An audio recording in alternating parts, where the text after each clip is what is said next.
Mawaƙi a Najeriya Davido ya yi ɓatanci ga addinin Musulunci a sabuwar waƙarsa da ya saki. A biyo ma cikin shirin domin jin cikakken labarin a tashar mu ta ARA Digital. Kamar yadda muka sani, addinin Musulunci ba abin wasa ba ne, domin addini ne guda wanda Allah Subhanahu wa ta'ala da kansa ya faɗa, inna dina indallahi al-Islam. Wato babu wani addini a gurin Allah face addinin Musulunci.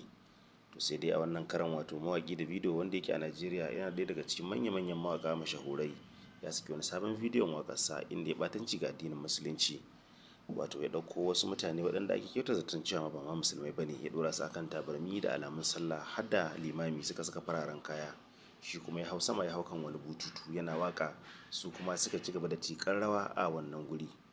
Wannan dalilin ya hasala dukkanin 'yan uwa musulmai, inda ake kira ga 'yan uwa musulmi da su daina bibiyar shafukan sada zumunta na wannan mawaƙi Davido, kuma su daina sauraron waƙoƙinsa, domin ko ya nuna cewa bai san darajar addinin Musulunci ba, kuma duka waɗanda suke kewaye da shi ba su san addinin ba gaba ɗaya, domin kuwa da sun san darajar addinin Musuluncin da ba su ba shi shawarar yi wannan waƙa ba, kuma ya wancan aiki da ya aikata. Saboda haka dukkanin mutumin da baya kishin addinin ka, wajibi ne kai maka ƙaurace masa. Malamai na ta kira kan cewa dama mu guji kwaikwayon waɗannan mutanen waɗanda ba musulmai ba, kuma gashi ta fara tabbata. Wannan kuma wani jihadi ne da ya kamata a ce dukkanin musulmi ya yi ƙoƙari ya yi, domin ya zamto mu nuna muna kishin addinin mu da kuma kishin abin da Annabi Sallallahu Alaihi Wasallam ya zo mana da shi.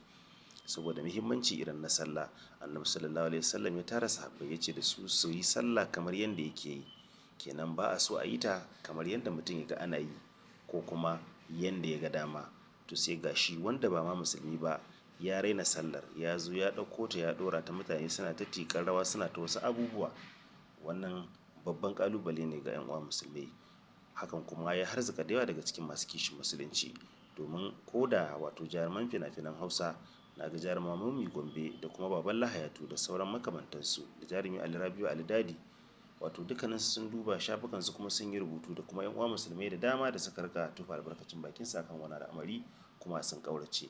Saboda haka ko da kana ɗaya daga cikin masu sauraron waƙoƙin wannan mawaƙi Davido, daga wannan lokaci ya kamata ka cire, kuma ka nuna kyamatarka da abin, kuma ka sanar da 'yan uwa musulmi domin a kiyaye. Da fatan za mu ba addinin mu, addinin gaskiya, addinin Musulunci kariya.